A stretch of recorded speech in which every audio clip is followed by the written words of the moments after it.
365 ألف طريقة لصينية الجلاش بتاعت رمضان.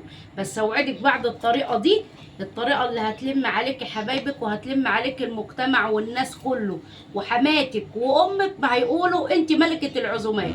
ولما تيجي تعملي لهم الجلاش هتقولي لهم على مين ده؟ على طريقة الشيف هديه. اذكروا الله وصلوا على الرسول. شايفين الجلاش عامل ازاي؟ سمعونا واحدة بقى الله اكبر وواحدة الصلاة على النبي. بصوا الجلاش، بصوا صينيه الجلاش عامله ازاي. شايفين الجلاش؟ هي دي الطريقه الصح الاصلي المظبوطه. بصوا الصينيه، اللهم بارك. يلا بينا نشوف احلى طريقه. بس بالله عليك عايزه لايك وشير للفيديو ده، عشان بعد الفيديو ده هتبقي استاذه ومحترفه فيه. يلا بينا. احترامي بقى لاي حد، انا عايزاكم تبصوا على اللقطه دي وتشوفوها وتحفظوها كويس قوي. شايفين المنظر عامل ازاي؟ ولا مكتوم، اللهم بارك، بيهفهف في الفرن. شايفين الحلاوه دي؟ يلا لايك وشير بسرعه للفيديو.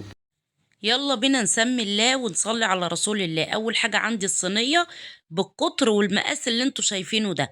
تمام. عندي هنا سمنه بلدي متسيحه، حاطه عليها حوالي 3 4 معالق كبار من الزيت. تمام. سيحتهم كويس. طبعا بحط شويه في القاع. وعندي هنا لفه من الجلاش الطازه.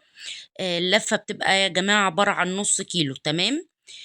طبعا كل ما كبرت الصينيه كل ممكن ما تقدر تستخدمي لفتين لو الصينيه معاكي كبيره او القالب كبير. تمام. عشان ما نهدرش الكنافه في قصدي قصدي الجلاش، معلش. لازم ان احنا نجيبه. انا بحط كده كل واحده على شكل مثلث، يعني بحطها خلف خلاف. تمام. عشان جوانب الصينيه كلها تتقفل، ما يبقاش فيه فراغات، وتتني الجنب لتحت. يعني تتني الزايد لتحت. في ناس بتقصقصه وبترميه، انتوا كده بتهدروا لفه الجلاش. امشي بس معايا للاخر وهوريك اللفه بالمسطره زي ما شفتيها في اول الفيديو. تمام. بصوا بنبدأ ان احنا بحط كل واحدة خلف خلاف بنظام مثلث بالشكل اللي حضراتكم شايفينه ده يا حبايب قلبي. تمام. هنفضل نعمل كده بين كل طبقة وطبقة. بحط كده برش كده رشة سمنة. تمام. لحد ما اخلص نص الكمية اللي معايا، يعني بحط نص لفة الجلاش اللي معايا. بصوا بقفلها بالمسطرة ازاي. حاجة كده اللهم بارك زي ما انتوا شايفين. بصوا كده ما شاء الله، الله اكبر. حاجة كده تحفة التحفة. تمام. بصوا قفلت الجوانب. شايفين انا بحط الورقه بتاعت الجلاش ازاي؟ بصوا بقفلها ازاي. شايفين؟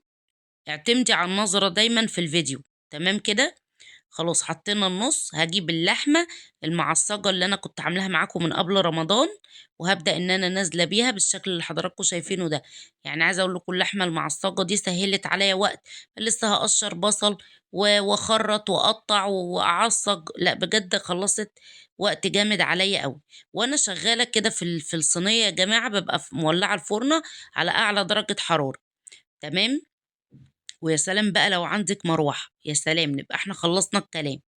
عندي هنا بقى بمسك النص التاني من اللي فاضل من لفة الجلاش، وببدأ ان انا اقفله بنفس الطريقة اللي عملنا بيها القاع. شايفين اللهم بارك؟ شايفين؟ بعد كده برضو ببدأ احط سمنة بالشكل ده. دي دلوقتي اخر ورقة معايا. بصوا بقى بروح ماسكة اخر ورقة دي. تمام. بمسك بقى الصينية بلف بيها الجلاش من تحت ومن فوق، كأني عاملة فطيرة مشلتتة. بصوا بالشكل اللي انتوا شايفينه ده. وابدا ابطط بايدي والصينيه معايا مرسومه. عندي هنا بالقطاعه بتاعت البيتزا او بسكينه او باي حاجه، ببدا اعملها مثلثات. ممكن تعمليها مربعات، ولكن انا بوريكم بس الشكل هنا. بعمل مثلثات بالطريقه اللي حضراتكم شايفينها دي. تغيري شويه من الشكل وخلي دايما ايدك متساويه زي ما انتوا شايفين كده. بصوا التساوي. تمشوا كويس كده بالشكل ده، واحده واحده كده. بصوا شايفين؟ اللهم بارك. بصوا بقى اترسمت معايا ازاي. بروح واخداها. الناس اللي بتتحير يا شيف هدير نسقيها وندخلها الفرن، طبعا هنا بحط السمنه اللي على الوش بقى بعد ما بقطعها. بدخل الفرن على اعلى درجه حراره، ولو في مروحه بشغلها. الجلاش بيتحط الاول قبل ما بيتسقي. بعد كده بضايه. جبت بوله حطيت فيها بضايه، رشه ملح ورشه فلفل. حطيت بولة صغيرة من الشوربة وبولة صغيرة من اللبن. لازم نحط شوربة ولبن مع بعض.